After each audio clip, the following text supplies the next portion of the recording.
Okay, so before this video starts, I have some rather unfortunate news. For unknown reasons, my audio on my mic cut out completely about 3/4 of the way through the episode. Looking back at the footage, I didn't even move at all. None of the wires moved. The audio on the screen recording was fine. Everything that was recorded after that was fine. I cannot tell what the issue could be, but the last quarter, meaning the actual Nobu fight, the audio is completely missing for that. So, for the YouTube version, I tried to, the video is mostly edited towards the first 3/4, and then just I left in a couple clips of stuff after where the audio cuts out. And I tried to add in occasionally a little thing of if I was saying a lot during the clip, I try to leave in just reactionary clips. But if I was saying something extensive or something, I try to leave in a little text note that was trying to say what I remember me saying. Some of it was I don't really remember exactly what I said, so just trying to piece it together in post. But hopefully that helps. Yeah, I just left in a clip or two, and then mainly the Karen monologue, because I loved that. Yeah, I have no idea what the problem is. It shouldn't be a problem in the future. I cannot tell what the issue is here. There doesn't seem to be any technical problem or what.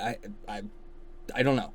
But regardless, at least it was only the last, quarter, and at least it's something, right? How was it going, everybody? I am Donut. We're reacting to Daredevil Season 2, Episode 12, the finale. A cold day in Hell's Kitchen. Seems pretty self-explanatory. It's gonna be the finale. Yeah, I mean, that is the most this is the finale. It's just a one-liner. I don't think there's much more than that. There could be, some hidden meaning where something actually cold happens. But for the most part, I think it's just this gonna be a bad day. I think more what this is implying is that the city is going to be infected in some way. Now, this might be more of a overall metaphorically lasting effects, not really destruction or anything like that, but I don't know. We'll find out. If you want to get the full length for this one, $4 a month. That's all it is. Get on the Patreon. It's the finale, man. Come on. Yeah, let's jump right into it. Okay, we're starting with the urn. Give me a demon. I want a demon.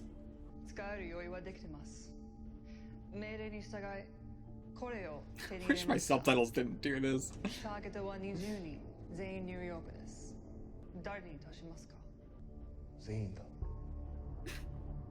gonna turn this city upside down looking for her, Maddie. They'll watch it burn. That's why I said we need to work together. There is no together. You guys got to. Years I tried to tame her. It's the only way this is gonna happen. Let her bleed out in the back of that car. You should have some damn gratitude. She spared your life. The black sky cannot be controlled, manipulated, or transported. It must be extinguished at all costs. You want to talk about being naive? Because right now you're tied to a chair, spouting rhetoric about an ancient war. The black sky. The black sky is bullshit, Stick. It's a myth. No one believes it. Every assassin in the hand believes it. What do you think they're gonna do about it? What about what I... Explain what it is. What about what I'm gonna do about it?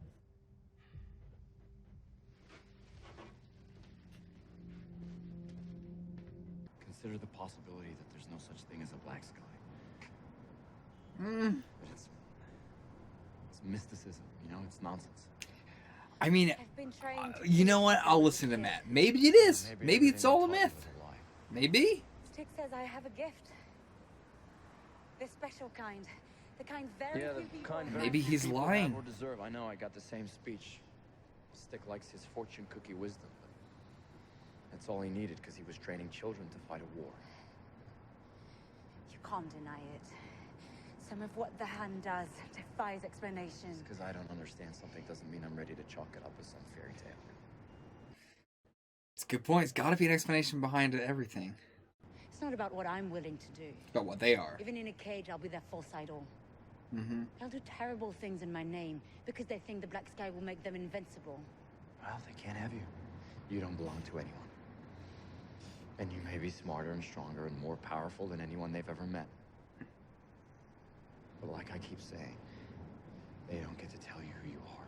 Their organization is older than most countries. They're powerful. And they're everywhere. And they survive just like the Chased. By staying in the shadows. By getting people to believe wholeheartedly in their legend. But Yeah. if you shine a light on them, they'll scatter. All right? We So can we just take gotta them go- down, not Stick's way. We can do it our way. Making it public somehow, maybe. Just like last Trust season. me. After all I've put you through, some people say Nobu's lived 3 lifetimes. Damn. A criminal record that goes back decades. We find Nobu, we extract him, we remove him from the hand without alerting his troops. How are you gonna do Not that? that easy. Giving up is easy. Yeah. But actually going forward and trying to do something You'll about kill all him? this. No. I would make him a martyr. Yeah, we'll arrest him. I wanted to throw him. Defrock him and let him rot in the cell.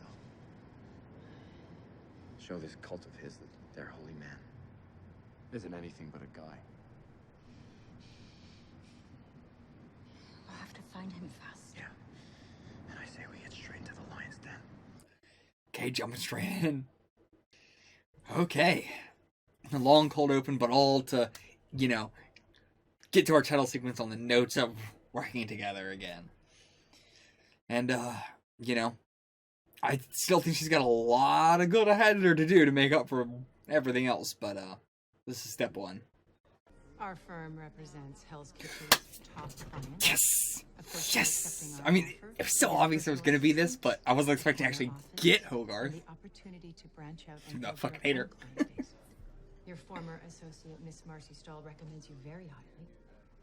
And after reviewing the infamous Punisher trial, I would be foolish not to invite a talent like yourself onto our team. You're going for Hopefully supers you'll in find general, your so. firm salary competitive. Don't freak out.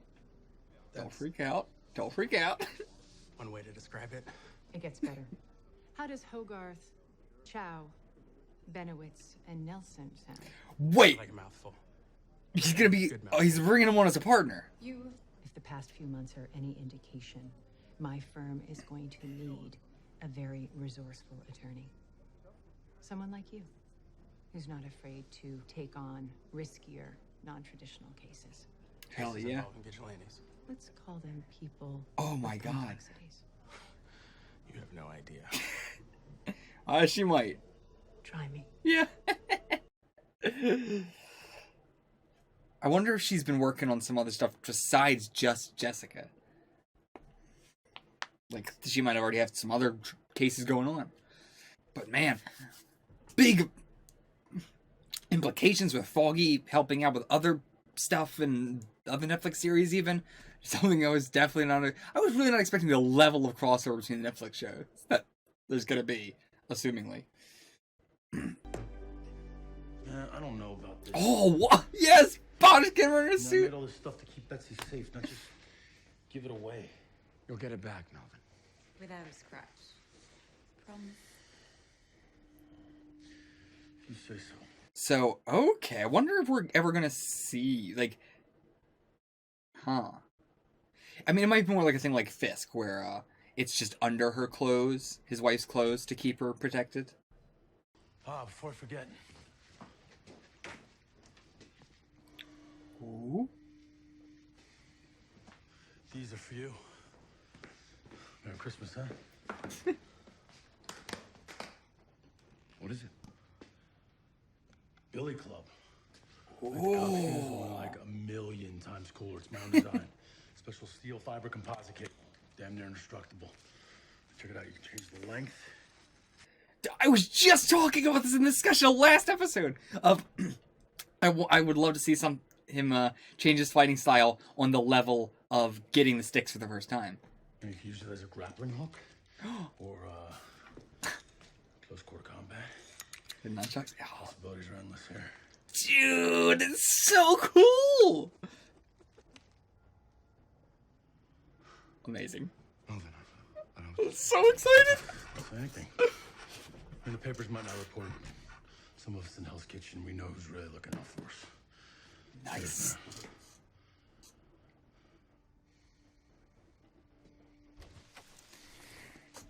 So we didn't get to see whatever suit Elektra's gonna wear, which I'm not sure if he's making her a new one or she's literally wearing Betsy's suit. Probably where he used to sit, right?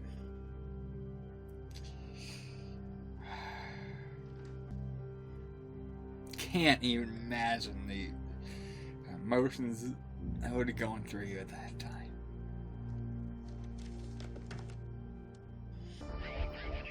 Oh, okay, he brought that in here.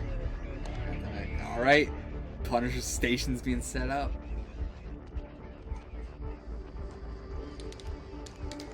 Okay, so he is... I didn't notice it at all, but yeah, if you watched my discussion, my fiance was predicting that he might paint this on his skull on the thing. Which, yeah, I mean, it has so much symbolism for why he is who he is. Brett says he's in deep shit and needs legal counsel, so he was just desperate enough to call me. Figured it Oh? was my problem until I got down here. Took a look at his face. Shit. I liked Brett too. And now he's getting involved with this by accident.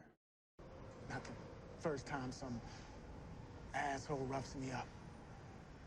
The job, this shit ain't easy. But then they said they got eyes on my mom.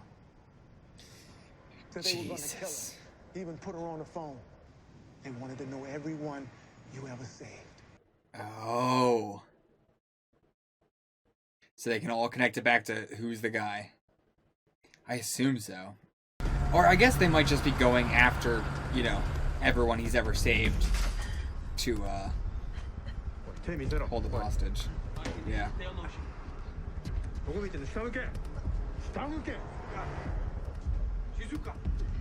Great.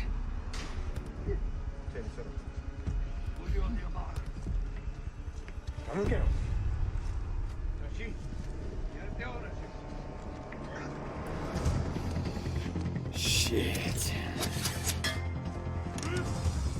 Oh my god, that's dope. How does he get it back? Okay. Supposed to be in house arrest. Is that Brett?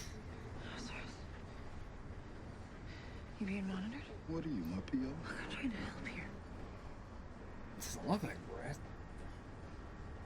But I was just thinking, he's on house arrest. Brett might have went to jail, got back out again. I might have tampered with it a bit. What? The boys gotta get out once in a while. And get shot by these assholes. No more talking. I don't recognize that guy if we have seen him before, you know, because they're all supposed to have been saved by Daredevil at some point. A lot of them could be off screen, obviously. Oh, it's a just a cakewalk.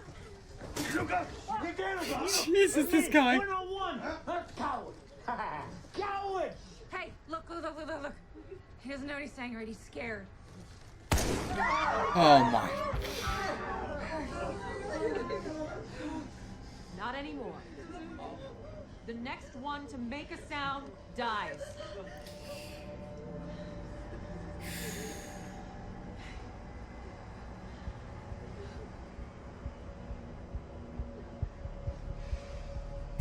Yeah, buddy, I mean, come on. You can't just take the bait. I know, but I can't just abandon them either. I know. We gotta get ahead of this thing before any of them get hurt. How? The cops are gonna be doing something, but we gotta get there first, I think. Focus. Matthew, it's your city. Calm it down. Okay? Not everything that's not essential. Yeah, like, this is again him trying to use his powers a different way. Tune out the electricity.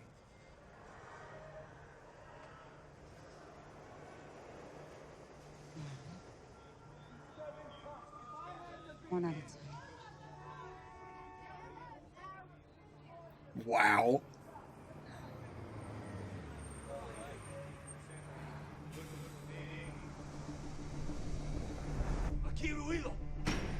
Okay, good. I think he's gotta... He heard it. Good. Cops already here, but... Makasita, watashi got started. Who's here? These assholes not understand. It's just too okay. Well. 13 officers down. 36 and 10. They stuck him with a goddamn house. Oh my god. But okay. Good, good. That's how we got him. Okay. God damn. I cannot imagine being that officer going to do your job, suddenly an arrow through your chest. I know it's harsh, but the people in there are a drop in the ocean compared to what happens next if Nobu gets hold of me. These people are in danger because of me. There is... You're acting like there's not a path where both can be possible. It's the wrong play. It's the only play. You stay here. I got work to do. Okay. They're just gonna cut his foot off. No! Get off me! I want the Oh my god.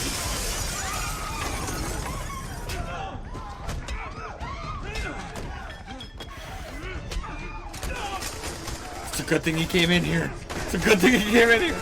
Ooh, he just punched a bullet. Out the door, take a right. Go! Go!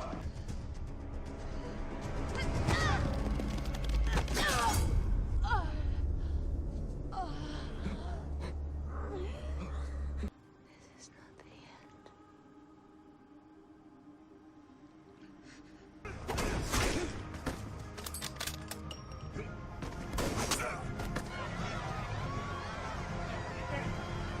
Everybody get down!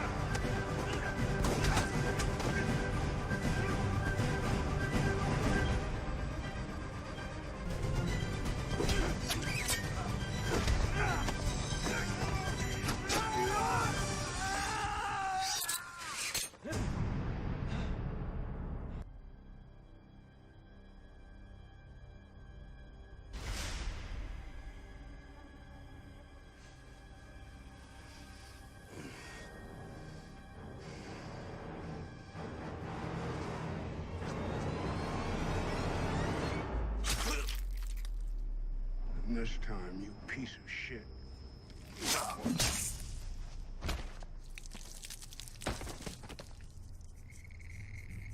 Stay down.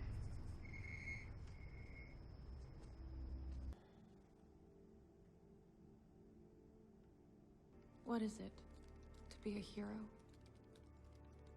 Look in the mirror and you'll know. Look into your own eyes and tell me you are not heroic. That you have not endured, or suffered, or lost the things you care about most. And yet, here you are, a survivor of Hell's Kitchen, the hottest place anyone's ever known. A place where cowards don't last long, so you must be a hero. We all are. Some more than others, but none of us alone. Some bloody their fists trying to keep the kitchen safe. Others bloody the streets in the hope they can stop the tide, the crime, the cruelty, the disregard for human life all around them. But this is Hell's Kitchen. Angel or devil, rich or poor, young or old, you live here. You didn't choose this town, it chose you. Because a hero isn't someone who lives above us, keeping us safe. A hero is not a god or an idea. A hero lives here. On the street, among us, with us. Always here, but rarely recognized. Look in the mirror and see yourself for what you truly are.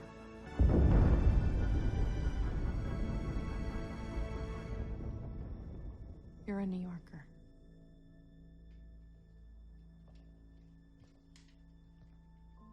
You're a hero. This is your Hell's Kitchen. Welcome home.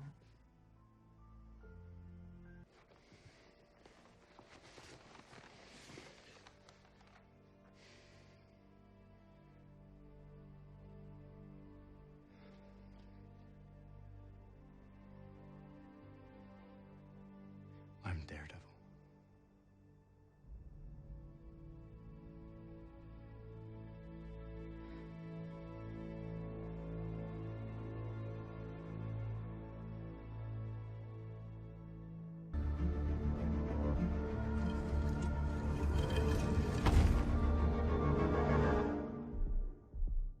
hands behind back. Not gonna do the.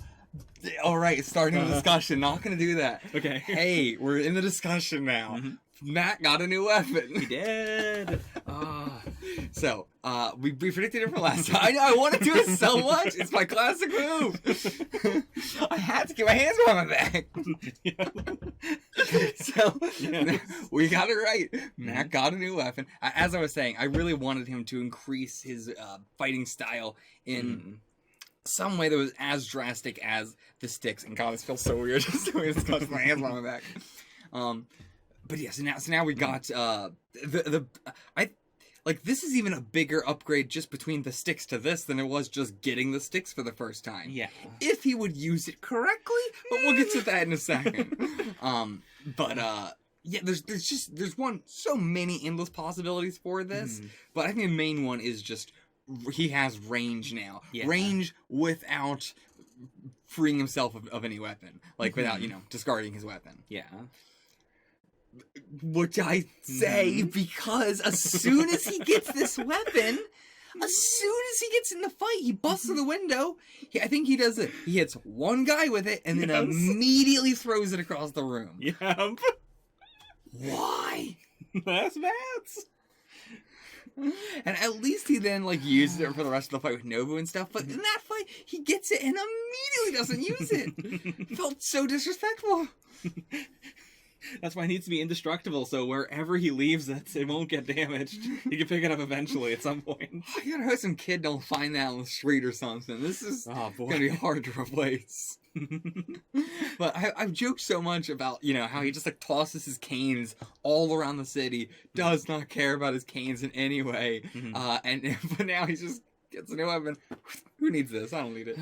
It was a little disappointing, because, the Billy Club, specifically this design is, a Daredevil thing.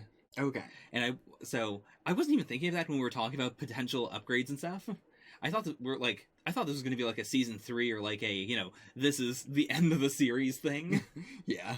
Just because it is so versatile, and I thought we'd have a lot more Matt doesn't have a weapon, or oh no, what Matt do now? And to be fair, this doesn't stop it, because he will just throw it away. Yeah, it doesn't stop him from just saying, I don't want this weapon.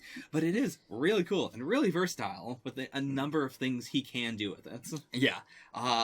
So he can use it as a billy club. It can block blades, which, I don't think his old sticks could do, which is probably why he wasn't using them very much against the ninjas. Yeah. Because what are they going to do? Just chop right through them, and then now I have less useful sticks. These are essentially unbreakable. Yeah. Yeah. For all intents and purposes, you would assume that's unbreakable. I mean, it's steel fiber composite. I don't think there's going to be some villain that comes along and is like, "Huh," I'm not expecting that. I think this thing is just going to be unbreakable. Yeah. Nunchucks, obviously, we got the grappling hook, and I have no idea how in the world that works or how it worked even in this episode, but we'll just go with it. He could do the zip line thing. As I said, he's got retrievable range, using it as a capture device, which we kind of saw with Nobu, but in a different way, where he wrapped around and then threw him off the edge. Yeah, it's more of a lasso, sort of. Yeah, more of a lasso, but he could do it where if he just throws it out and it goes around somebody's legs, trips them and they fall down for just common criminals and stuff. Tripwire in general, just being able to secure it someplace and someplace else as a tripwire, and then probably whip it back at somebody. As I said, maybe using the vibrations on the line. I didn't even think about that. Again, put it throwing one thing far away, as far away as it can go. I imagine it doesn't have a long range, but maybe not throwing it, putting it somewhere and then just listening to the line far enough away. So, we've seen him do plenty of stuff with the sticks before, where he'll tap them on stuff to distract people, or throw them across the room to make them look that way while he runs up on them from behind. Yeah. This is definitely way more possibilities with that, because again, he can throw the stick and have it come back to him, or he can be, throwing it in an arc like that, so it hits a wall and then keeps going towards the guy. So it just keeps his attention for the whole arc, while he can come at him from the other side. And then even if it doesn't, even if the guy doesn't do anything about it, he gets hit by that side and then he gets hit by Matt. It's fantastic. It's great. So many uses. I will say, obviously, it would be extremely hard to choreograph if there was an actual string between the, or like, you know, not a string, but like a steel fiber thing between the, whatever you call the individual pieces. I'm not sure what you call the individual things. I guess just sticks. I guess. Well, but that's hard to differentiate between his other sticks. Right.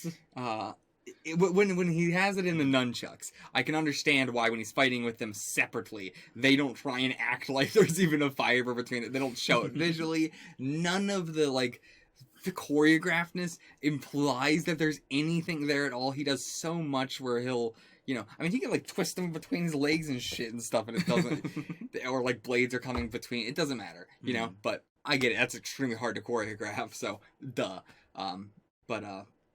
Yeah, other than that, I'm glad we got a big upgrade like this, and, yeah.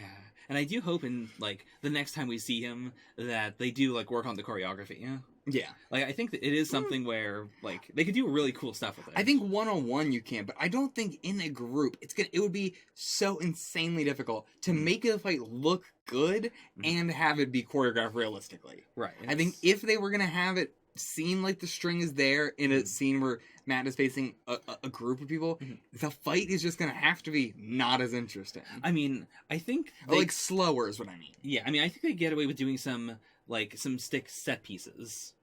Like, like one or two big moves where he makes very clear use of the wire. Yeah, he does that a lot. I'm not saying I'm saying when he uses it as nunchucks. Right. But when he's, like, you know, grabbing one and, like, throwing it, or I would like to see, I don't think he did it at all in this episode, but I would like to see him do something of, like, a blade comes at him and he, like, pulls it. Actually, I guess why would he pull it apart? He's using it as the bars, probably. The bar is much stronger. Yeah. Well, it depends if he can, like, if it's the string inside is loose, like, if he can make it any length and then taut it at that length. Okay. Because that actually might be better. Because if you're hitting something hard, that's going to vibrate Matt's hands and them as well, but it is going to vibrate Matt's hands a ton if a blade strikes a metal pole. Right. But if it's striking the fiber cable, there's a little bit more give there. Yeah. So that actually would be better. Okay. But yeah, I hope to see more stuff like that in the future. But I get why it is the way it is now. The fights would not be as interesting otherwise. Yeah, so we had the whole thing. Wait a minute. Before that, let's talk about stick on the scene. Elektra got a suit. How similar was it to her, like, comic main, you know, known comic suit? I'd say it's pretty similar. Because, like, I was very surprised at how down to earth it was. Like, this Daredevil suit, I know, is not that similar to his one in, like, it's similar, but his one in comics is way more flat colored. Yeah. And, you know, this is definitely, like, as we talked about before, this is like Captain America's, like, strike suit as opposed to his, like, normal suit. But yeah, so I wasn't sure if, like, this is a toned down, like, suit for her, or if this is, like, exactly kind of what it is in the comics. I'd say it's a little toned down, but it is, like, relatively close. It's closer than Daredevil's is to his Daredevil costume. Okay. But yeah, I do like that it's just, you know, it just looks like a martial art get-up. That's all it is. Yeah, like, it is very practical. Yeah, like, when we first saw her first suit, I was like, that pretty much is like, you know, if she ever got a suit, I don't imagine it would look much different than that. And no, not really. Yeah. So, I'm glad I was right about that. Also, he said that, that was supposed to be Betsy's. Right. I don't know if he means the materials or if he meant that suit specifically. It would be really weird if he built that suit specifically for Betsy, and it looks also just like Elektra's personal amateur suit. Right. That would be kind of strange. So I assume he means the materials. But then, you know, they do say, like, oh, I'll give it back all in one piece, not a scratch on it. Yeah. That ain't happening. And there's definitely scratches on that. Oh, no. Poor Melvin. Yeah, poor Melvin. I mean, yes, poor Melvin, but in the, oh man, Elektra dies, and you're like, oh yeah, poor Melvin. But I mean, hey, I do love Melvin, but not just because we share a similar name with Potter. I really like his. I thought he was going to be just a kind of like super background character, but he seems like the fact that they keep bringing up Betsy over and over again is like, I guess we're doing that. She had a suit. Like, I assume it was a like Fisk thing, where it's Right. like it's just under the clothes, Mhm. or like Owlsley, or like any of those people. Yeah, because the Electra suit is also like it's very form-fitting, so it could have just been she wears it underneath her actual normal clothes suits. What do you mean? Like are you saying the Electra thing the thing we're seeing her wearing is not the thing that Mr. Potter gave her? Is that what you're saying? No, what I'm saying is that what we're seeing her, like, if Betsy were wearing it, she probably wouldn't wear it as, like, a superhero costume. I'm imagining she probably wears, like, normal clothing, but then she would wear that underneath it.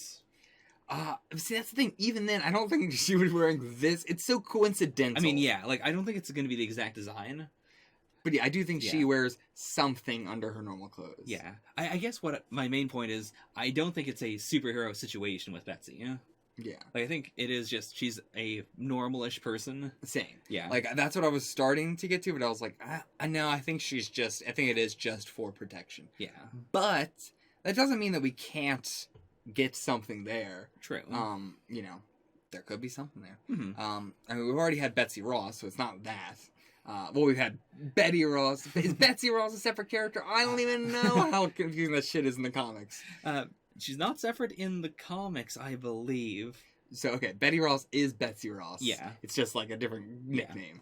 But I don't think in the MCU we've heard her be called Betsy, right? I don't think so. Yeah. But, like it's been Elizabeth and then Betty, Yeah. But, like, yeah. The only Betsy I could think of would be Betsy Ross. So, I don't think she's like a superhero or anything like that. If they were to do a secret superhero thing, it would make sense for it to be Betsy Ross, considering as I know in the comics, she started out as like a just person, and then she became she started out just as a character in the Golden Age, and then later in the Golden Age, they made her into a superhero. So, yeah. If it's not that, then, I've got no idea. She's probably just a normal person. So let's talk about any other characters going to be getting costumes. Is Potter going to be coming up in some of the other Netflix series and stuff? So let's run down it first. Okay. Will Stick get a suit? No, there's just no way Stick would ever get a suit. That's not his style. It's not his thing. That's not his steez. I mean, he is also a very like fast fighter. Like, his style is, like, if you hit me, I'm done. But you're not going to hit me. Yeah. I mean, people are hitting him. Oh, they're not supposed to. I've got a lot to say about Stick now after this season. Okay. But I'll get to that later. So will Jessica Jones get a suit? No. She's not going to get a superhero name. She's not going to get a suit. She is just Jessica Jones. She's the superhero in jeans. That's what it is. I could see her getting like an undersuit or something. Not a superhero suit, but some level of like gun protection, maybe. Maybe, but even then, she's very quick healing. She's very strong and resilient in general. So I think she would resist it. I think she would be like, I don't want to wear that fucking shit. Right. I don't want to wear anything extra that I don't have to. The Punisher, he's already got his whole thing there. It's very difficult to see. I do hope that he has a bullet hole in his sorry, not like a bullet hole actually going through the thing, but like, something to indicate the bullet hole in his skull on his bulletproof vest. Yeah, you can see it and I couldn't see it and we're both looking for it. So if it is there and we just didn't see it, I'd like to know.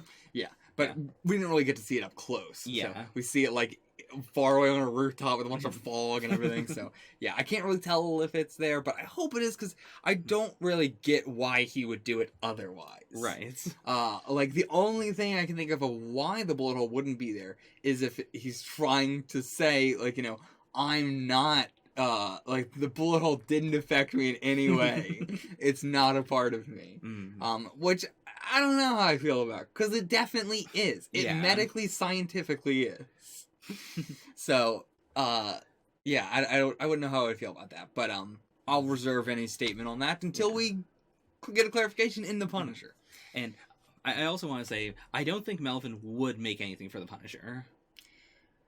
I don't know. I don't know how he would feel about that sort of stuff. Like, I think, like, because whenever he talks to Matt about it, he has this very personal thing, like, like, we're working together, I was gonna help you, like, we protect each other, that's what we do.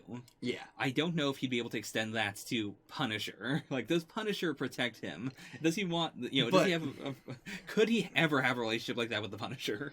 But, I mean, you could say the same thing about Elektra, and she got a suit. True. So, it's really just as if Matt said, hey, can you make Punisher a suit, if he brought Frank in with him. Which I do think Frank is coming back for season 3. Okay. I don't think this is the last time we're seeing Frank in Daredevil.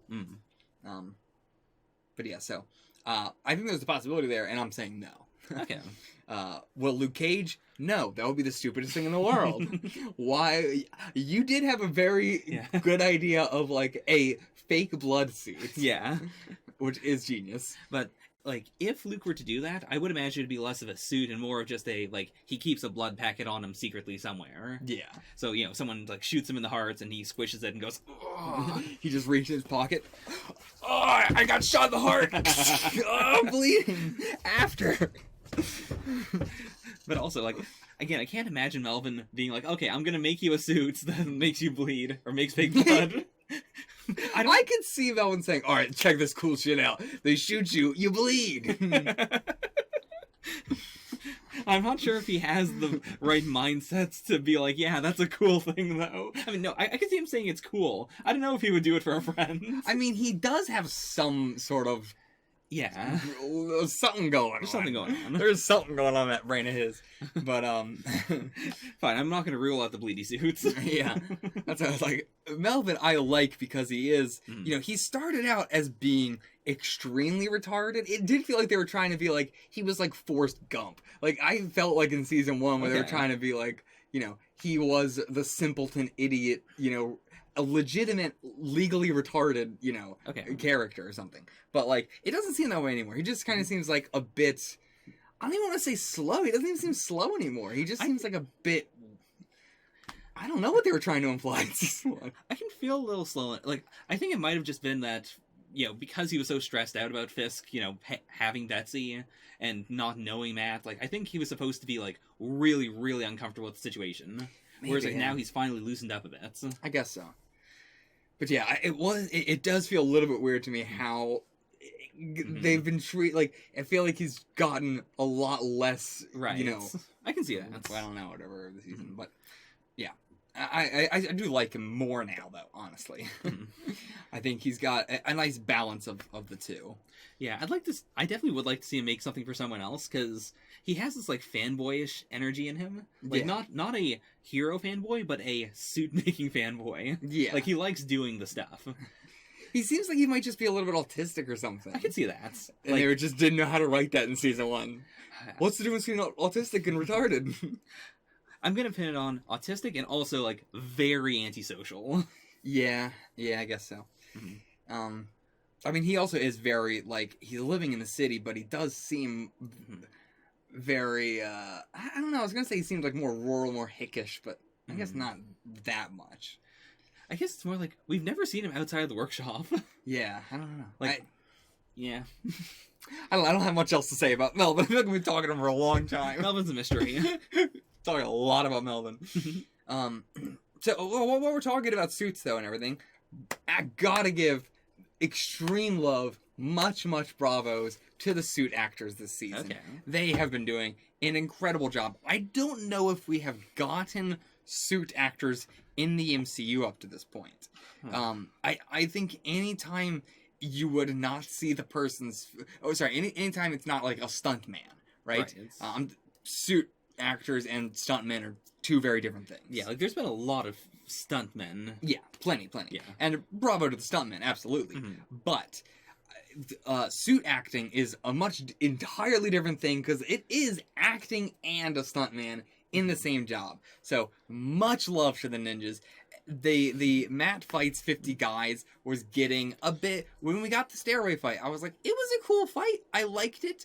But, it drug on a little bit for me. I was like, I get Matt beating up 50 guys. I get it. The choreography is cool for Matt and Daredevil, but, for the guys, they're just, they're doing what they can. They are just like, they're doing what they can, man. But now that we have the ninjas and they're in the suits, so we can get suit actors that are really good at choreography and really good at acting, so just they can have this really nice fight, and then, you know, I don't know, a lot of times it feels a bit, there's some goofiness to the Matt fighting a lot of people. Some of them do some weird thing, or like, you know, they punch like 5 feet away from Matt's face or something. Like, there's always like, you know, a couple little bits of like goofiness, but it's like the whole fight overall mellows it out. But especially like just the way that all the ninjas move so uniformly is great acting on their part, all having to do that together. Like, Mook, I honestly love Mook suit actors more than I do, like, in, like, Kamen Rider when you have, like, the main suit actors and stuff like that. Because having to have... when you have, like, a suit actor for a character that's already established, that person has to act as that character has been established, just in the way they move, in the way they... not in the way they speak, but because that'll be added later. Right. But in the way they move, in the way they do all that, their little mannerisms. With the Mook suit actors, it's a lot of people having to act the same way and having to make sure that they're all acting the same way, and there's not like one of them that is clearly a little bit, you know, acting differently or something. And that is very hard to make all the ninjas, none of them stand out. Yeah. And they do it's so hard to make yourself not stand out.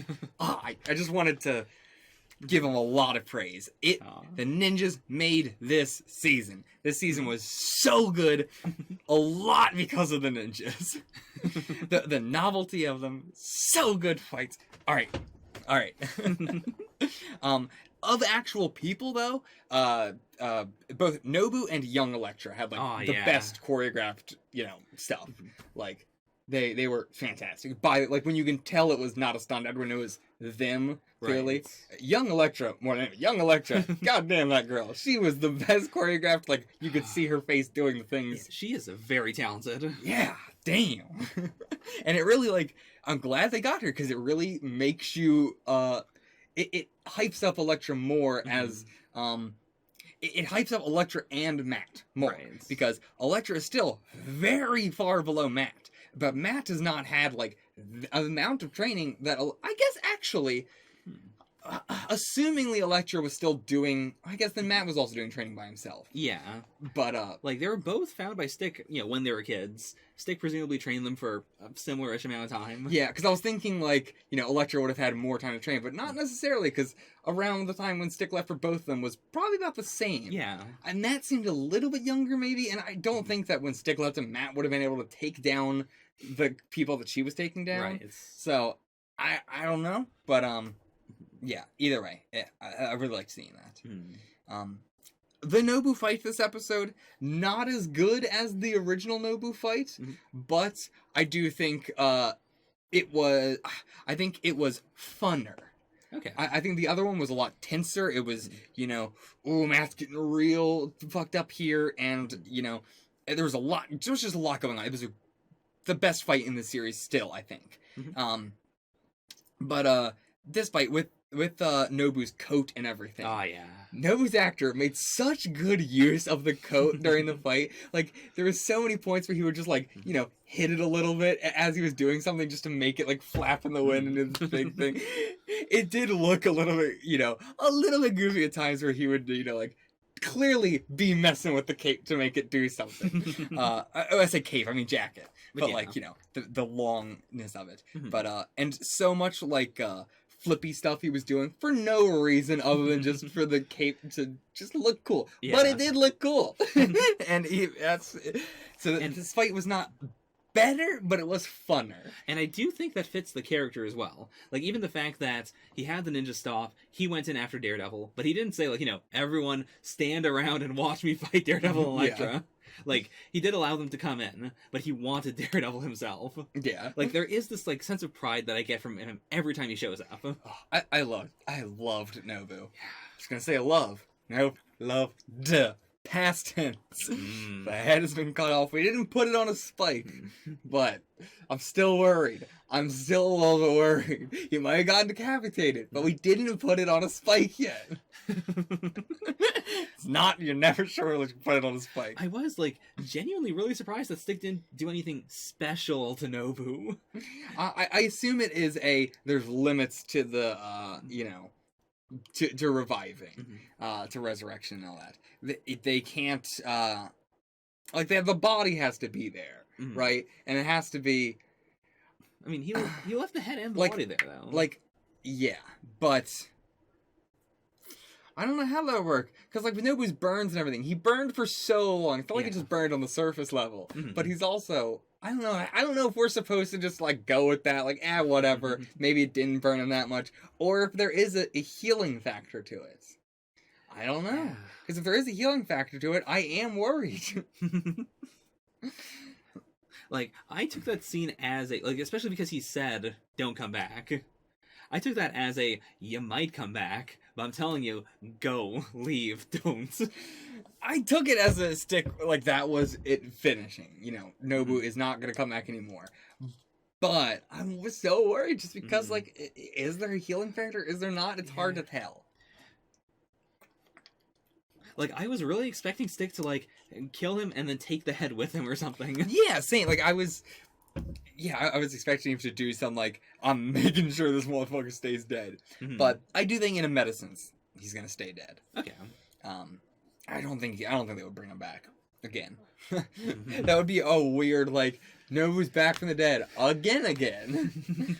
Like, if it was just simply we ended the season seeing him, like, open his eyes again or whatever, then, like, yeah, clearly. But if they're not going to do that, if they're cutting off his head here and they're not, there's no hint that he's still alive. There is no semblance of a hint in any way. Okay. So, no.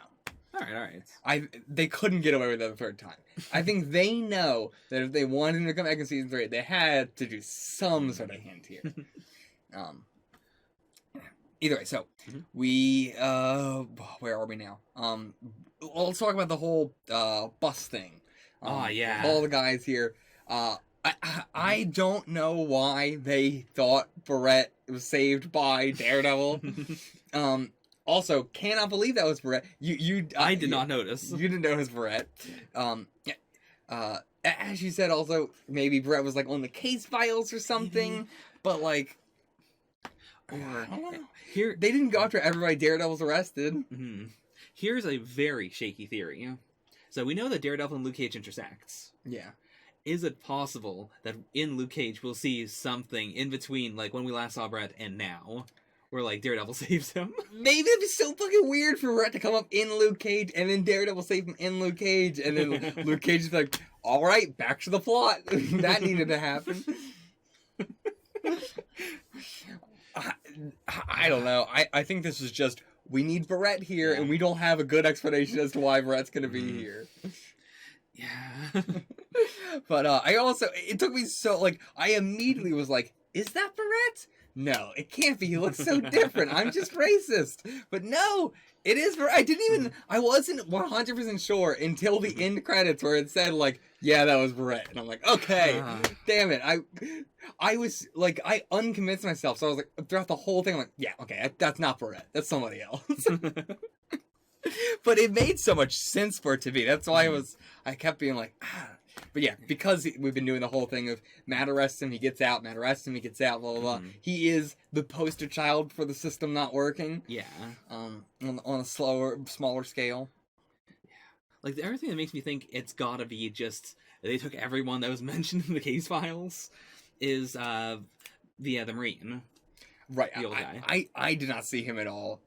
You saw him. Yeah, he's the guy that gets shot in the head. Yeah, when he's like, "I'm a Marine. How dare you do this?" Yeah, I don't know how I didn't piece the two and two together.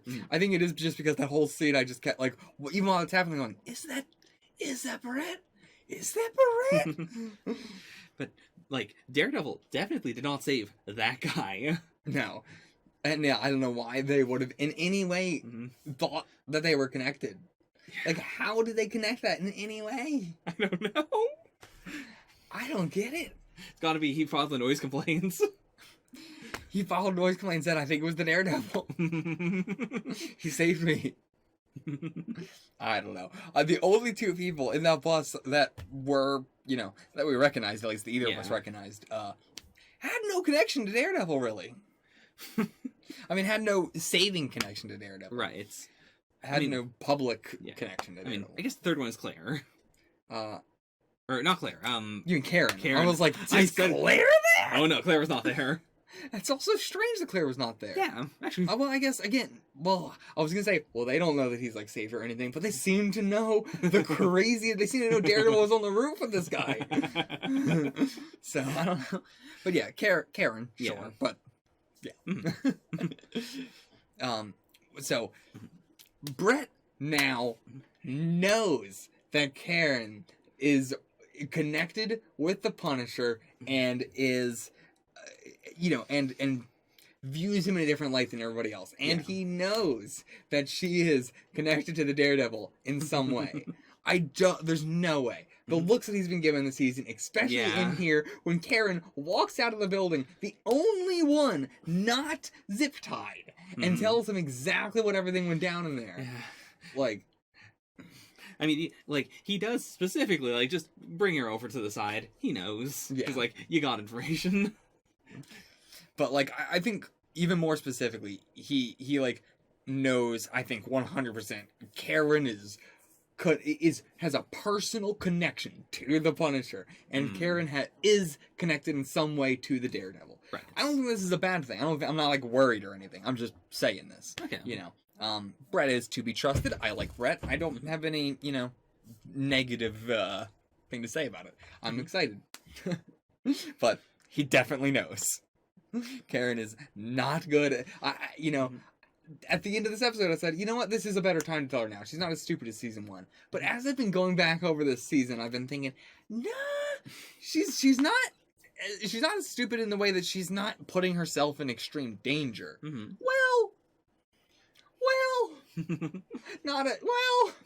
she knows that she's putting herself in danger now. She's not accidentally putting herself She's doing in it very intentionally.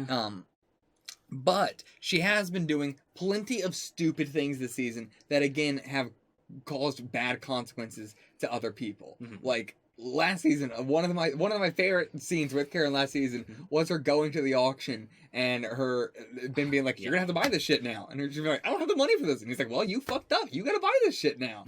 Like, that was such a good, like, actual consequence for her actions. And same thing we got here, not this episode, but same thing we got this season with her leaving her apartment. And I'm like, Karen, what are you doing? And yeah, now those police officers are basically lost their job because of her. Yeah. And like, yeah, good things worked out because of all that. Right. But like, her actions continue to cause bad things for other people. Right. And it is good that she's working towards good, but she is very Punisher in that way. She is causing destruction in her path. Very, you know, light destruction, but she is causing a destruction on her path to what she considers justice and what she considers the truth and all that stuff. I think that's a very good parallel. Yeah. So, where were we? Well, I mean, all the people that Daredevil saved being put into a bus and being held hostage. Very classic superhero plot sort of thing. Yeah, I don't have much else to say about it, but, classic superhero plot thing. It's cool to get it.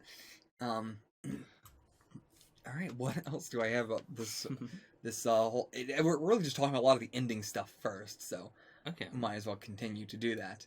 I'm sure. Let's break down what the hand can do. Let's talk about it. Okay. We were just talking about the resurrection. Like, is there a healing factor? Is there not? Let's talk about that. All right. So, first off, at the very beginning of the episode, the woman said it's ready for use. Was she just talking about the urn? I think so. Okay.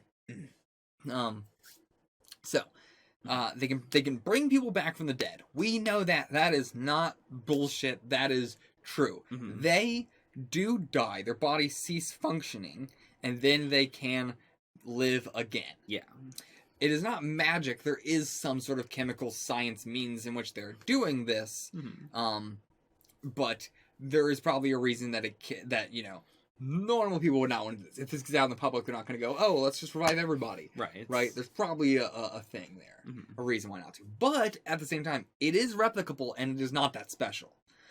It's not like, oh, we could only do it with Nobu, and we can only do it with Elektra. Right. They did it with a ton of ninjas. Yeah. It's not that special, and it is replicable. Which goes furthermore into the fact that it is a science sort of thing and not a magic thing at all. But they are putting her in the big urn and everything like that. Yeah. But again, that could just be a ritual, and it's all bullshit. It's possible. Or, you could do it with, a big metal jar or something. You do it in a more sciencey way, but this is the way they know it works. Yeah. I mean, I think it's just a thing to put her in. Okay. It could be a cage, it could be a coffin, it could be a bed, it could be a chair. It's whatever the hell they want to put her on while they're doing the thing. And this is the ritualistic way to do it. Sure. And there's a bunch of ashes inside, it seems like, assumingly from, other dead stuff. Yeah. No blood in the urn. No. So. I assume they pumped blood into the urn afterwards. Okay. I assume. I don't know.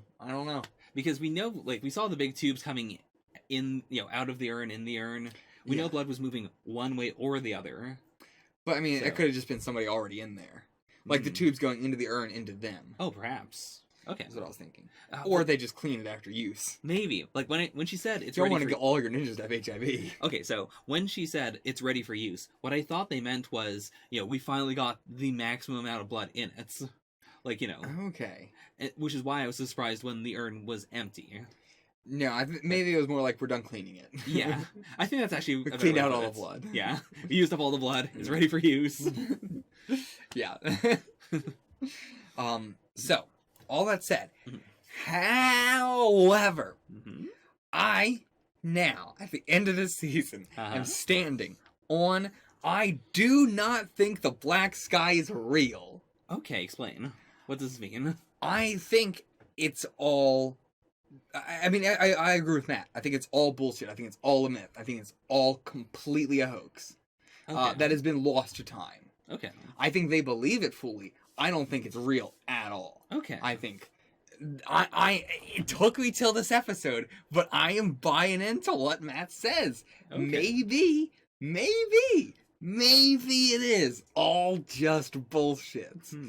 And I think that would be really cool if that is the case. Now, I'm not saying that, I hope that's the case, or, I'm going to be disappointed if that's not the case. Sure.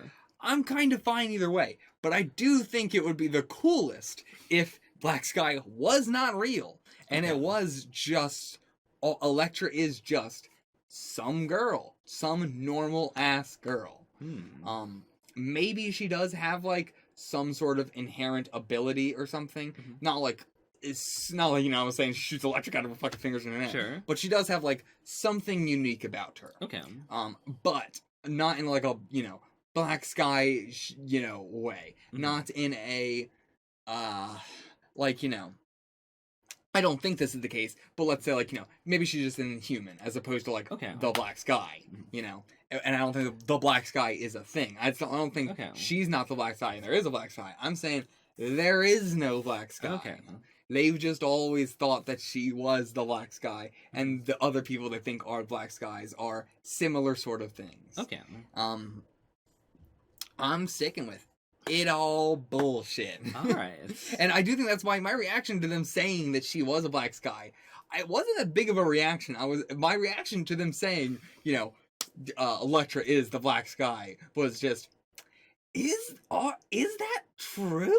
Or is this bullshit? Okay. That does explain your reaction, actually. Yeah. Everything Matt's been saying, he's been convincing me. I kept saying, Matt, you're crazy. We see they can resurrect people. But it's that doesn't mean that the Black Sky is real. That can be completely two separate things. They can revive people from the dead. The Black Sky ain't real. That's what I think. Okay. That's what I'm going.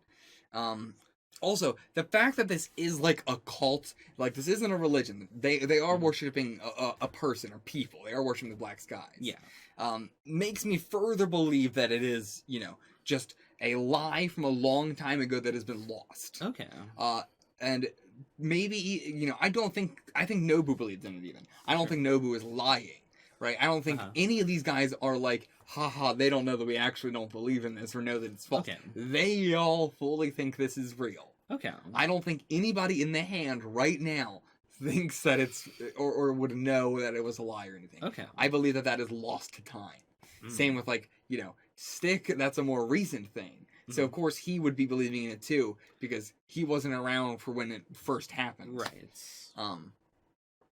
So, yeah, that's my theory. And I think it goes further into the, like, Stick thinking there's all this big magic, and I can't face magic. What am I going to do against that? Blah, blah, blah. Whereas Matt and Elektra just go in there and do it. Like, they're just like, we're just gonna fucking go in there and beat their ass. And it would actually lend credence to the thing of, the hand has existed for so long, and they have never awoken a black sky, like, long before the chase and all that. Yeah. Like, if it was a thing where they find candidates, and then every time, because the black sky isn't real, they can't wake them up. Yeah. That would be a good way to explain it. And there's so much.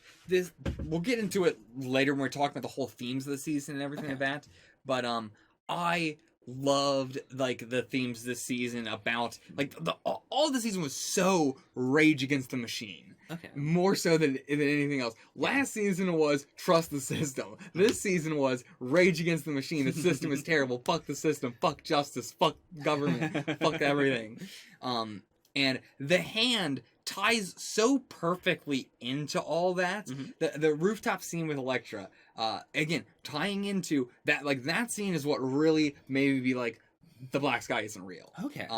But just talking about, the machine, the system in general, and all that, just like their organization is older than most countries. They're powerful. They're everywhere. They survive by making people believe wholeheartedly in their legend.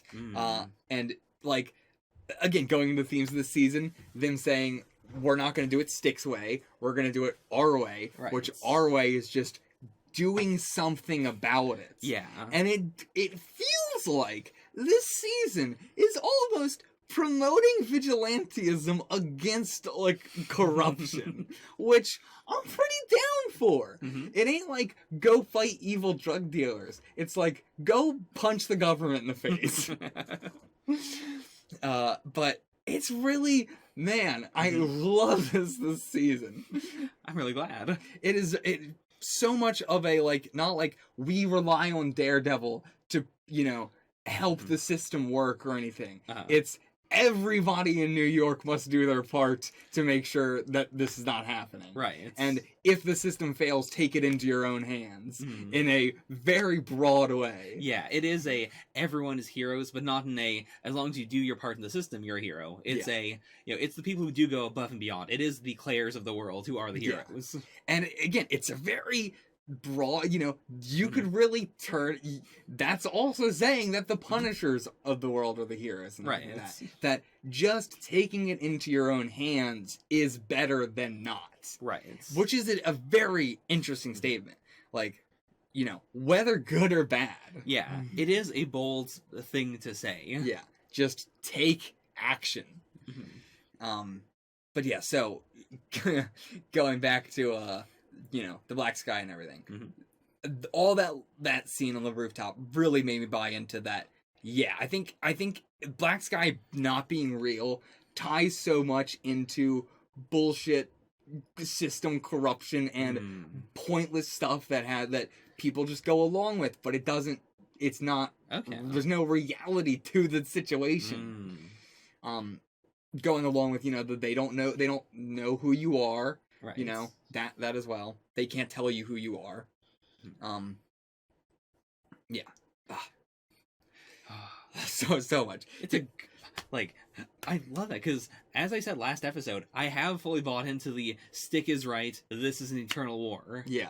And I really, I do like your viewpoint of it, because it's only an eternal war because you only go 50% of the way. You only ever take half measures because you think these guys are unbeatable. But what if you just went beyond and you beat them all up, and then they weren't gone, they weren't there anymore? Because I said that, I've been saying that throughout the series multiple times, where I've either been saying, Stick, go fight the war yourself, or I've been saying, like, Matt, why don't you just go in there and just beat, like, you keep, like, doing all this stuff, why don't you just go in there and beat him up? Or, like, he can't, like, or, like, when we went in there to free the kids. Like, Uh-huh. why couldn't he have done this before? Like, why couldn't Stick have done this? There has to be Right. some other reason, which I thought was Nobu, but like, no, I don't think that was the case at all. Mhm. You know, legitimately, let me find it here. Okay. My favorite scene in both season 1 and this combined. This is gonna be a wild thing for my favorite scene to be, because I realize it's so short and everything like that. Mhm. But it was such like a good when Stick is tied up on the chair, and Electra, you know, has that thing about like, oh, your children are going to fight the war for you and all that. But specifically my favorite part is when Matt comes up to him and they're talking about the hand and the hand believing in this, you know, wholeheartedly, and Matt saying, what about what I believe, Stick? What about what I'm gonna do about it? And then he just dead eyes him, like literally dead eyes him, and then, you know, just like walks away, and the scene just like holds on Stick. But the most catharsis I've ever felt with Stick in my entire life, just like within those so few seconds, you could feel everything in Stick like just shatter. Like he realized, like, shit, Matt is right. Like that was the moment where he realized Matt was right. And it's like that was the moment where I felt like Daredevil was where the name Daredevil mattered. Okay. Right? I said that in season 1. Why the fuck is he called Daredevil? Why did Brett see him jump up some, you know, fire escapes and go, oh, he's like a daredevil? Instead of like the devil of Hell's Kitchen.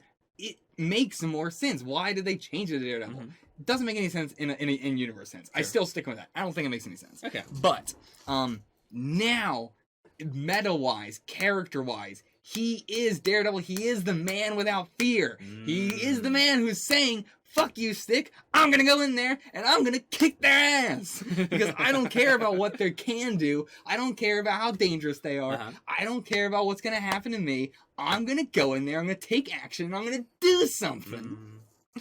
Oh, so good.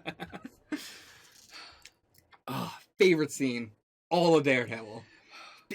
And like, it is such a small scene, but I think that is the moment where it finally felt like Daredevil. You've convinced me.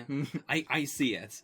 Like, it is a wild scene to choose as your favorite, but I get it. Yeah.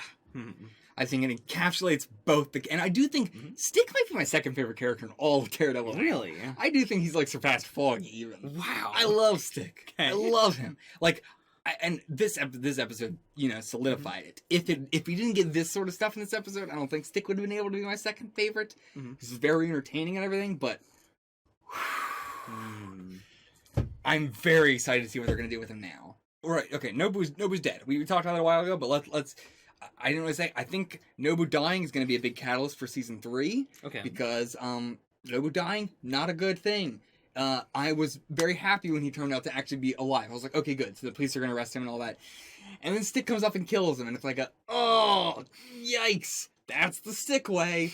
Because he shouldn't have been killed. He needed to be arrested. Him getting killed is going to be a big problem. Right. It's assuming that there are some hand left over, which, you know, there's got to be. Yeah. I mean, if they're as big as they say they are. Yeah, there's got to be.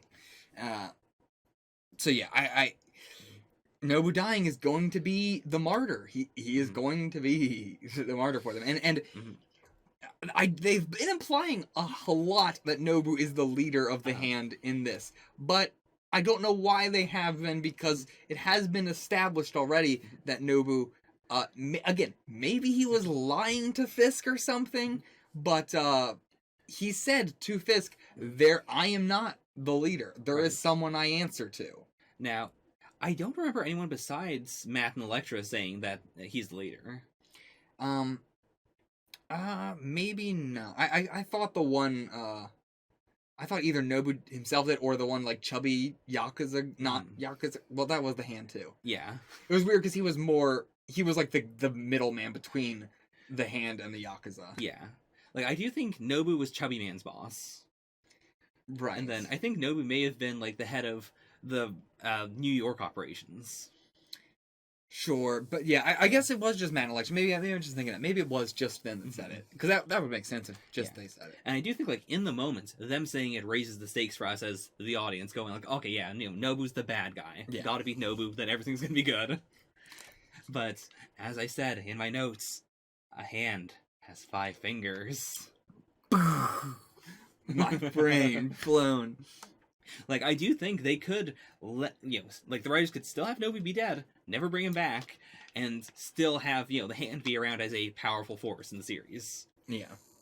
Like, and that wouldn't mean that this doesn't have consequences. Like, I imagine this is a massive setback, but there's still the hole. Yeah, there's still the hole, which we know nothing about at all. There's the hole, they're bringing back Elektra, and as Elektra said, regardless of whether the Black Sky is real or not, they believe that she's the Black Sky, and she does not want to be their figurehead. Absolutely. And they can brainwash people. So I could see a situation where, she can't say, guys, I'm not the Black Sky, but she's still there. She maybe even believes it at that point. She might be, the figurehead leader. I'm very worried about what she, like, I don't think Elektra deserved to die, but I think her dying was probably the best outcome. Because, them resurrecting her she's gonna come back, she's gonna be, probably evil. Yeah. I don't think she's gonna come back as a good person. I mean, I have a 1%, like, the one thing that makes me think maybe she's gonna still be a good person is when she dies, she has that line, what did she say specifically? Oh, just, this is not the end. Which, okay. I don't, like, I can take that as either her saying to Matt, this is not the end. Like, the fact that I'm dying and you wanted to go with me, like, no, that's not the end for you. Like, you still have to be here. Yeah. But it could also be her saying, like, literally, I'm dying here, you see me dying, but this is not the end, I'll be back. Maybe. Like, if she wanted to she really, knew, like, she wanted to super big brain it. She was like, I know the hand aren't gonna let me stay dead. So I'm gonna come back, I'm gonna slap him around, come back, we're gonna have goats to Tahiti.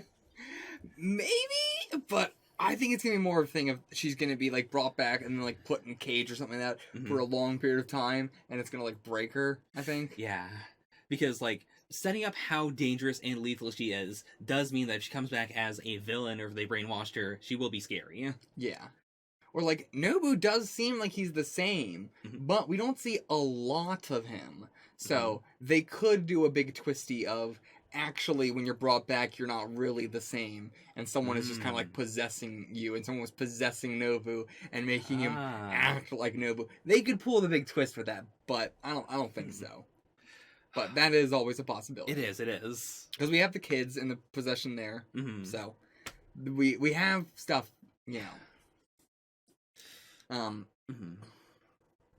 So,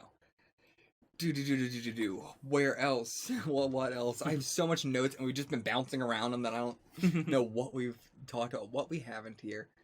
Okay, I guess let's move on to Karen and Frank now. I feel like we've talked so much about Matt and Elektra and Stick and all that. Let's move on. Karen, Frank, they're big together thing this season, so we can talk about them together. Okay. I feel like. One, just off the bat, I really liked Karen's ending narration this episode. I was really hoping we were going to get it. I'm glad we did. Yeah. Very fitting again. I'm glad that we were nailing it with the themes this season. Like, with Jessica Jones, I feel like it was very obvious, what the themes are. I feel like everybody and their grandmother should have been able to get those themes. These themes, I feel like, were a little bit more, it took us a bit to be like, is this the direct theme? Is this... But I feel like by the end, we even, like, we were first on, like, the, they can't tell you who you think you are, which is a big thing. Yeah, / they don't know who you are. Yeah, they don't know who you are. The whole, thing of, the system not working and all that. But all that together does tie simply with one bow. Just 2 words, and we did nail it because we said, I think the big on it, like we said it with a lot of the seasons, with a lot of the shows, but more than anything, Daredevil season 2 is just about New York, and yeah, that like you could just put a bow on it with like all those things are just the show is trying to say is very distinctly New York. Yeah. New York is such a big place in this universe, and not being in New York, but being born in New York. Yeah. Being a New Yorker, being born in New York is something like a level of superhero. It's above random civilian, honestly. They do act like just being born in New York makes you, Yeah. this, and I'm not saying it like a good, I think that is cool. I think that's really dope. Right. That, like, this specific city where everything happens, born in the shit, born in the gutters, born in the wake of an alien invasion. It is perfect. This is the crater of shit of humanity. And God, I adore it. Like, I adored it when Nobu said, specifically, this city belongs to no one. Yeah. Like, I thought for a moment he was going to throw in a big, the hand runs all of New York. But no, like, he is saying outright, like, we are as this super powerful old, secrets, empire. But we don't claim New York. No one owns this. Only people who were born in New York have the audacity to say, New York is mine, I own New York. Yeah. Like, even the villains being able to say that, it's so... I love it. Love it, love it, love it. Okay, what do you want to say about Karen and Frank? I got some more stuff, but I want to let you go first. With Frank specifically, like, the scene where he was sitting at the table really, really got me. Oh, yeah, like, where he's, just thinking about his whole life and everything, like the last semblance of him getting to playhouse for a little bit before he, burns it all down. Yeah, like the shot where it just kept painting out was just, I cannot imagine being in that situation there. It's gotta be. But like, and now he's burning it down and starting a whole new life. Like, he is putting that all behind him. Which I really appreciate the restraint of the writers and of the director to not have this also be a, Punisher jumps down and he shoots 50 ninjas. Like, he does participate in the climax. Yeah. But it is very, it shows that they believe in the universe.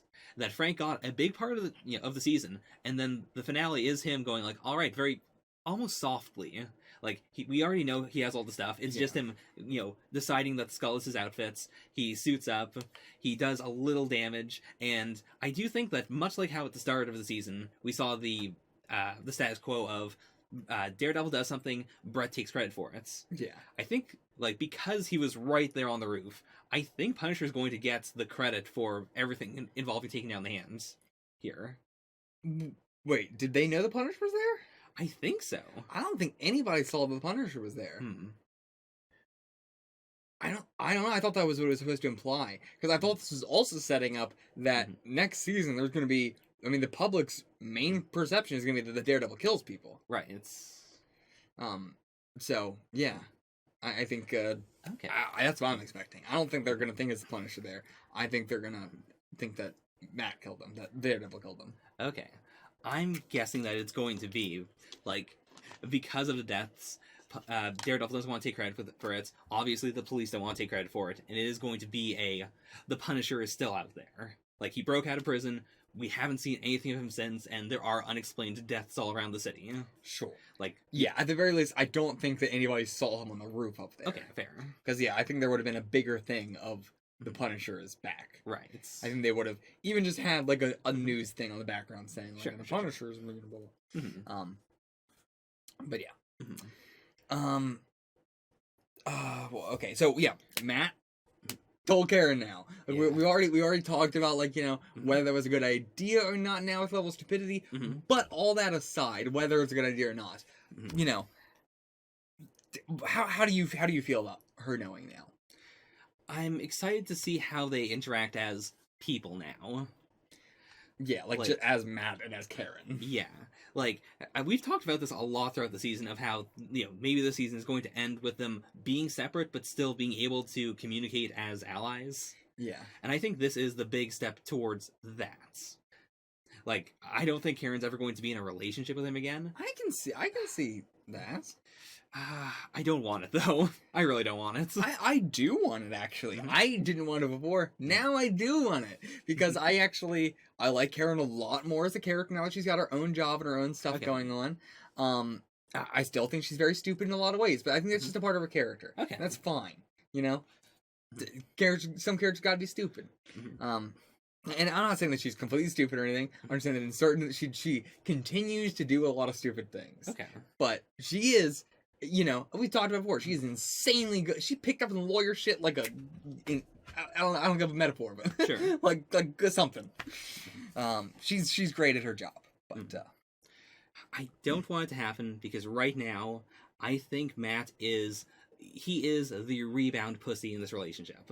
Like, he made a choice to be with Elektra. He said, like, outright, like, I'm the guy who's in the city, but you know what? I'm going to abandon New York if it means I can be with you. I want to be your devil. Like, it does feel very reboundy. He was giving into that to the max. So, like, regardless of whether this happens in... I could see them getting together maybe at, like, the end of season 3 or something. But I feel like for a while, Matt has to get back to the point where he could be in a relationship with well, they were never in a relationship. I mean, yeah, they were, you know, they weren't putting a name on it. Yeah. I mean... But even that, I don't think they can get to that until Matt does some soul searching. I think they're going to... I think they're going to want to. I don't think they're going to be like, we're not going to do, you know, I don't think Karen's going to say no or anything. I just think it's going to be more of the awkward, flirty kind of stuff. Okay. But... I do think it's going to be interesting because I think Karen would be the kind of person who'd be like, Matt, you should just be killing those people. Why aren't you killing them? Yeah, I do think... okay, I don't want anyone to misinterpret this. I don't think that she is a good romantic match for the Punisher. But I do think in terms of, like, mindset, she is much closer to the Punisher.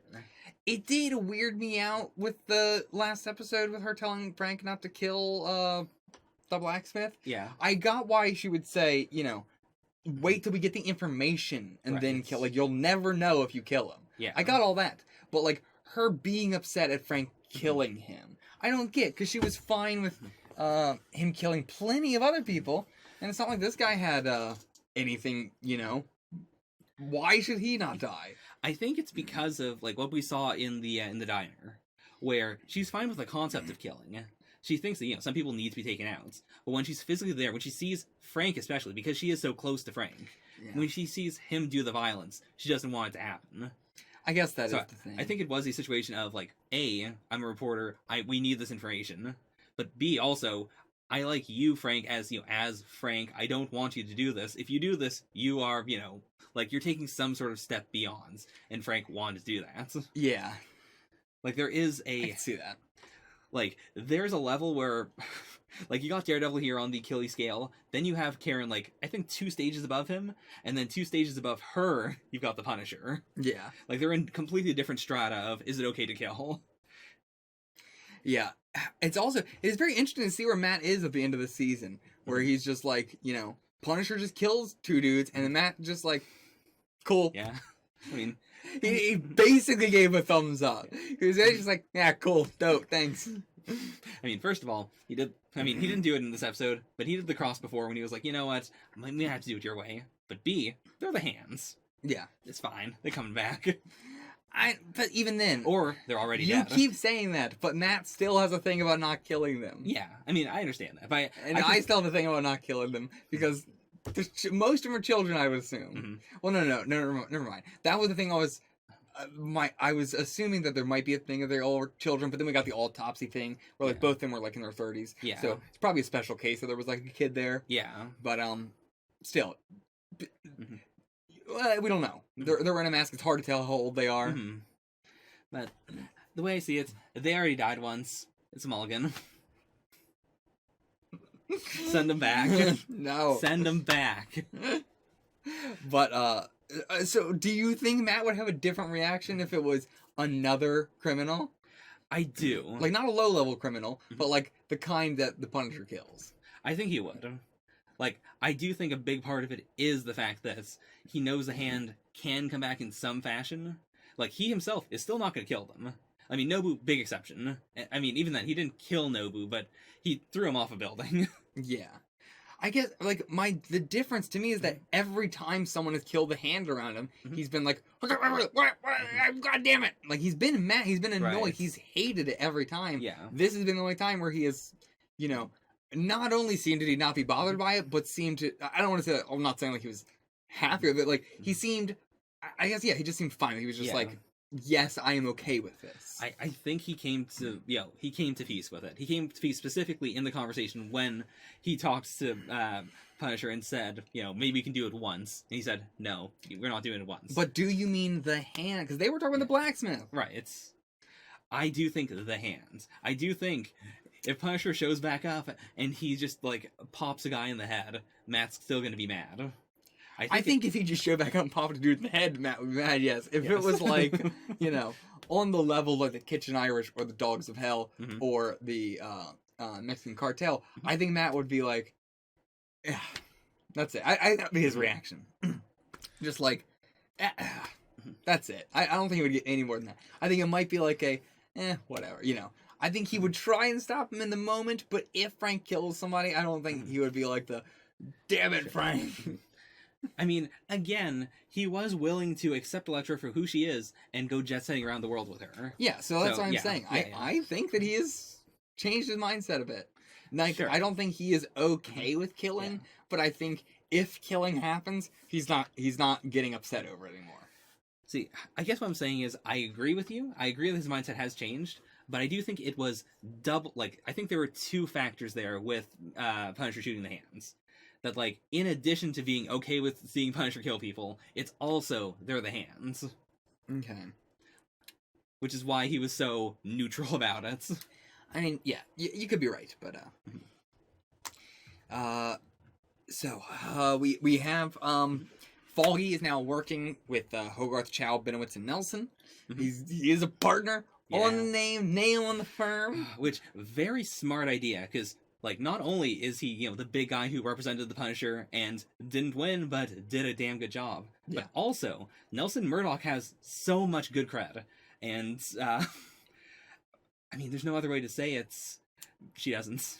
Yeah, like, her reputation's in the toilet. She is an amazing lawyer. Yeah. Nelson is a really good lawyer, and he is very morally good. Yeah. Which is probably the best that they can get. Mm-hmm. Because if they can put both of them on one case... Yeah. Or even if, like, you go to their firm, and the first person you talk to is... I mean, first of all, like, an assistant or something. But the first lawyer you talk to is probably Foggy. Yeah. And then you stay. As opposed to talking to anyone else, and you're like, oh, I hate these people. This is awful. Yeah. Yeah. And, of course, now Foggy is going to be, like, directly... Foggy and Hogarth probably are going to be, like, directly dealing with, like, super... Like, I expect Hogarth might show back up in Luke Cage. She might show up in... see it. Some of the other shit. I mean, I think this was the moment that unlocked the idea of both Foggy and Hogarth appearing whenever. Yeah. Like, they can now show up wherever. Very, very surprised. We got no conclusion on Claire at all. Yeah. Now... That just kind of got dropped. See, I don't think it's dropped. I think that's going to be included in Luke Cage. Okay. Sure, maybe. Like, I'm imagining a situation where... Like, she shows up, and it is just I had to leave the hospital because, bad thing happened. She may not mention it because that might be a little too much for the plot of Luke Cage, whatever it is. Yeah. But it might just be she's a really good nurse, and she shouldn't be wherever Luke is, but she lost her previous job, and now she's here. I really liked the dynamic between her and Malcolm in Jessica Jones, and so there's no reason why Malcolm couldn't carry over into Luke Cage in some way. I hadn't considered that. And so it's a weird one, but I really do like Claire and Malcolm together. They're both very helpful people, and wanting to do jobs and used to do jobs that were very healthcare related in a way. Yeah, like they help people. Yeah. One mental health, one physical health, but still, they would be nice together. Yeah, and I do think that I was getting kind of tired of the Claire dynamic with Daredevil, because it is just he gets hurt, she fixes him. Yeah. Whereas I do think if she goes to just any other series, there's more, like, opportunity for her to expand her horizons, to do something more interesting, or just play off of different characters. Yeah. Absolutely. Yeah. And especially if, like, they they might like start a hospital for supers or something, like a specialized. I mean, we've kind of already seen that, but it's like only for the richest rich. You know, like normal, like anyone in Daredevil is not going to the girl who remade Hawkeye's arm. Yeah, that ain't happening. So we need a normal super.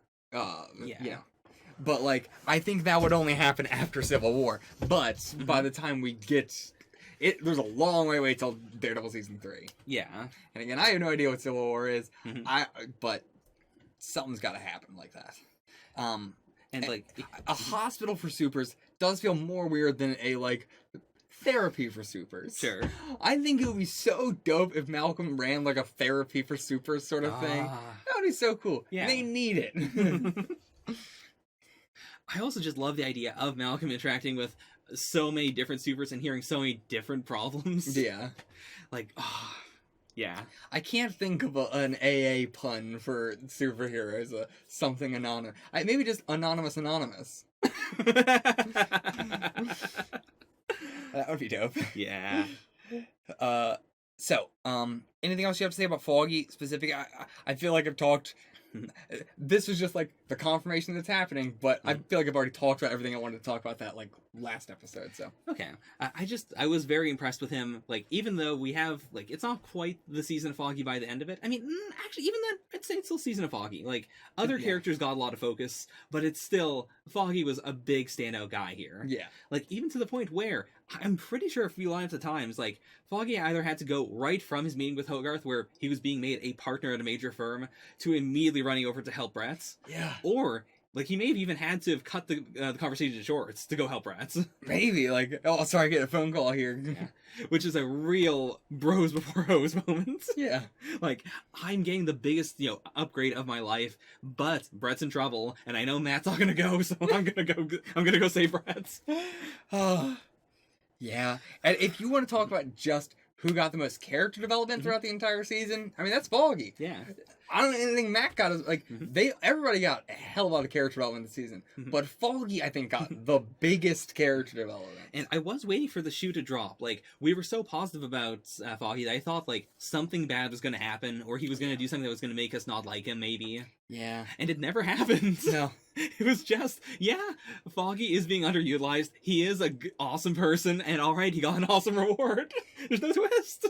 I don't think Daredevil would ever be one of my favorite shows of all time or anything, to be honest, but I do think it is one of the most well-written shows of all time. Okay. I honestly do. It is so insanely well-written. But I do have this problem with when a show is, like, perfectly well-written. I don't think Daredevil's perfectly well-written. There's some stuff that I've got, some issues. As I said, like, I don't know why the hell in-universe he's called Daredevil. Right. I don't get at all the Madame Gal saying, I'm going to a place farther than China, and then she just goes to fucking Chinatown. I don't know what that could have possibly been other than a red herring with the Madame Gal saying, I'm going to a place farther than China. And then, immediately in Agents of S.H.I.E.L.D., they go to a place that is called, it's like China, but not quite like China. And then, that's all, the place that is like China, but not really like China, just China, and the place farther than China, the same place! Chinatown, 5 feet in the next... What?! I don't get that at all, but... Sure. Yeah, so I'm not saying it's perfectly written, but it is definitely one of the most well-written shows I've ever seen. But yeah, the closer it gets to perfect, not the harder it is for me to put on my favorites list, but there gets to a certain point, right? The more well-written it is, the more likely I'm able to put it up on my favorites list, up until a certain point where it feels like almost too perfect. I don't think Daredevil is there, but, I think a lot of the reason why Daredevil wouldn't be like one of my favorite shows is just because, like, there are some characters that I like Karen, but I'm not like super duper invested into Karen. I'm not that into Claire and all that, also the fact that it's just very difficult for me to consider Daredevil its own show.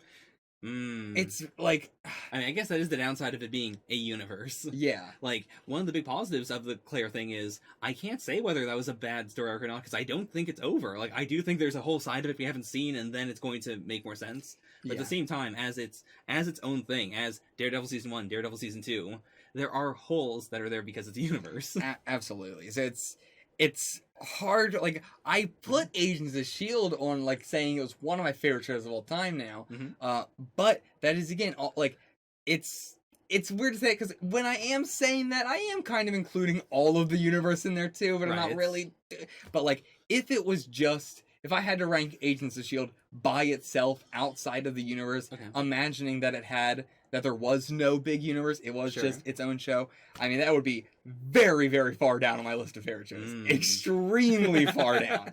Like, I really can't stress how much of a difference it being part of a universe makes. Okay. Even if I don't need the amount of super connectedness to it, but it just being a part of a universe that I can then continue to, you know, be in and stuff and enjoy makes it so much higher. Right. It's so same thing with Daredevil.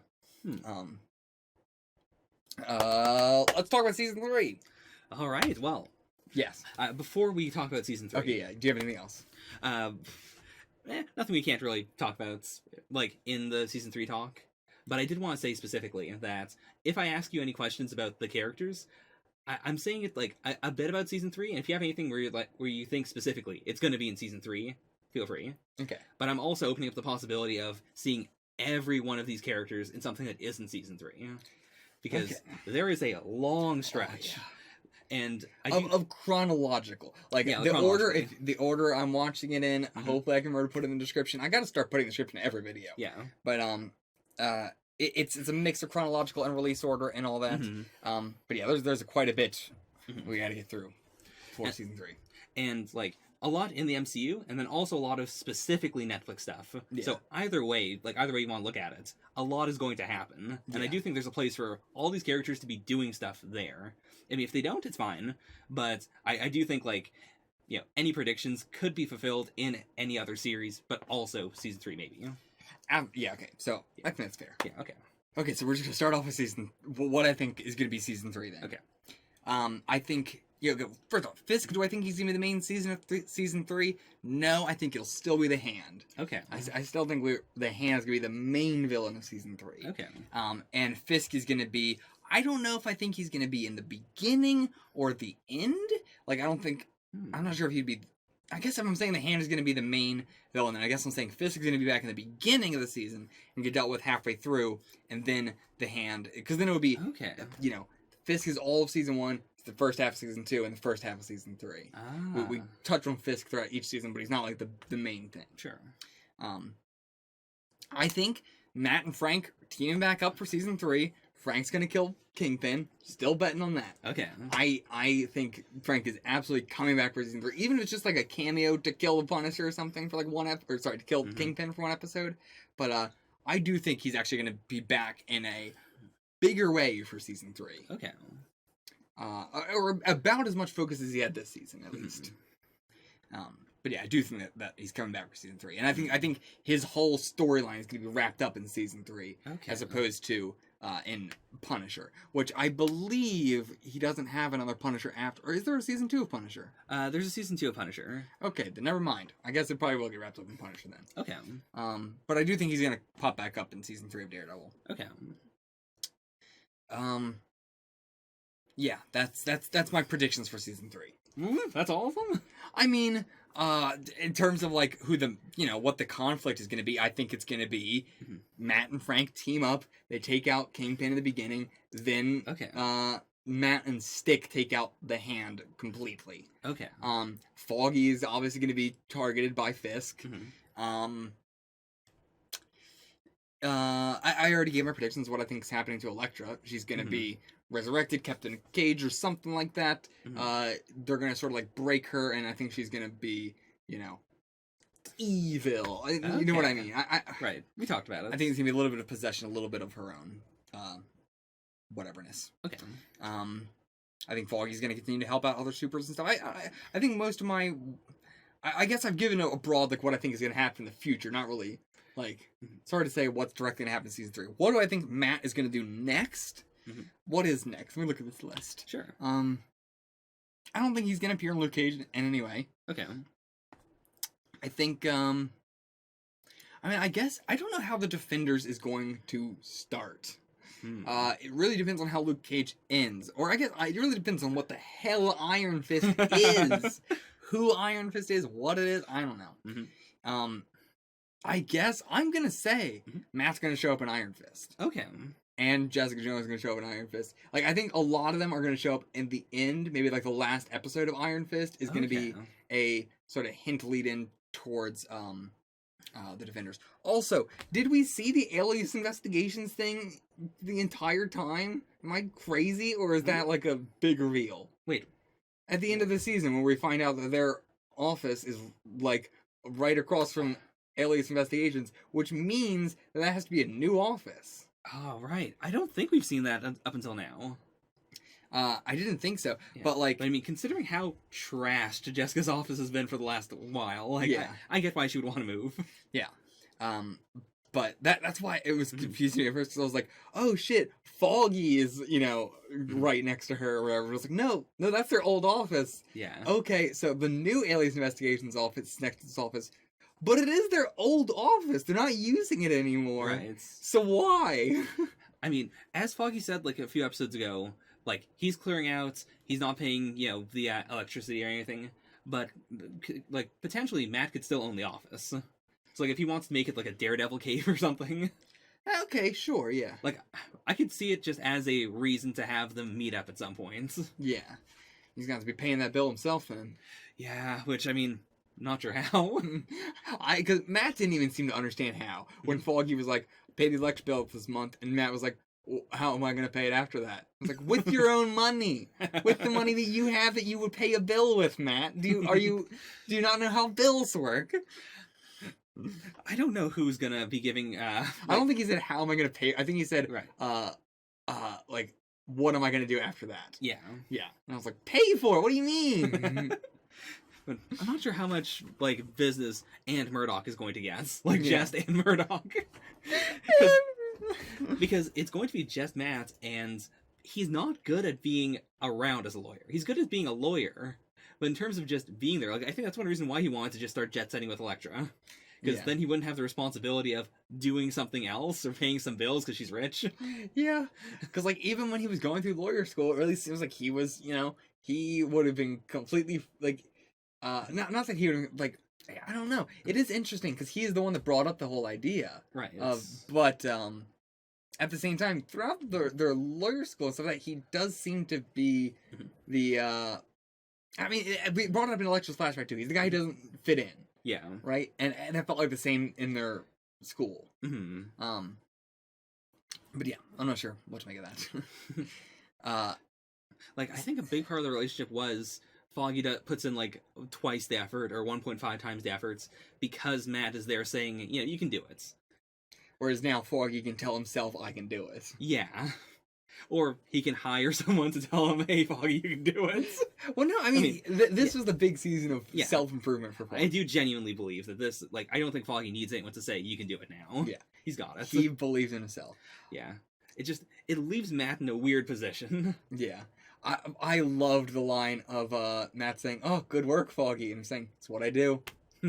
Oh, it's so casually, like, confident. Yeah. I do good work, man. So, I think that might be it. I think that's it. Yeah. I guess I'll say that, like, for my predictions. Yeah. I do think up until Daredevil Season 3, it is going to be Matt figuring out what he wants to do. And in terms of the lead up to the Defenders, I think a lot of the Daredevil cast is going to splinter off. Because Daredevil has, like, we got Daredevil Season 1, Jessica Jones Season 1, Daredevil Season 2. Like, I think they've built up a lot of stuff that they don't really need for Daredevil Season 3. So, like, I don't know what's going to make it in Season 3, but I think it's going to be, like, Kingpin and a new faction, or, like, just the Hand and a new faction. I don't think we're getting a new faction now. If there's any, like, new thing, I think it'll be the guy Stick was talking to at Season 1. Okay. I'm gonna bet that it's like just one element of Daredevil and a new faction, and everything else that we've built up, Gao, the Hands, Kingpin, will kind of just go to other people. I do think Gao is also going to come back up in season 3, but I don't think it's going to be a big thing. Because I think that's too much for just Daredevil, and I think the Defenders could be a good way to have him say, there's a lot of my plates. I don't know. I'm thinking season 3 is going to be less of a mystery and more just a we're doing stuff. Okay. I think so. That's my guess. Alright. Because my other thing is just, I don't know what a lot of these other people are going to be doing in their season 3s. Like, I mean, but it feels so weird for Madame Gao to be fought by anybody but Daredevil. I mean, Madame Gao in general feels very strange to me. I think her fighting Daredevil is as weird as her fighting anyone, because I don't know what's going on with her. Yeah. But I mean, like, her plot line in general, I don't know, I can't see coming up in anything else. Like, the one thing Madame Gao, it's me, Iron Fist. I'm here to take you down. Like, of the factions we have right now, the only one that feels extremely tied to Matt for me right now is the Hands. Like, because of Stick and because of the war in the city. I can see Kingpin coming up in Punisher, sure. Yeah. Yeah, so I'm imagining it's going to just broaden out, but I'm not totally sure how. Yeah. We'll see! Till then, get the fuck out of here. I'll see you guys for Luke Cage, Season 1.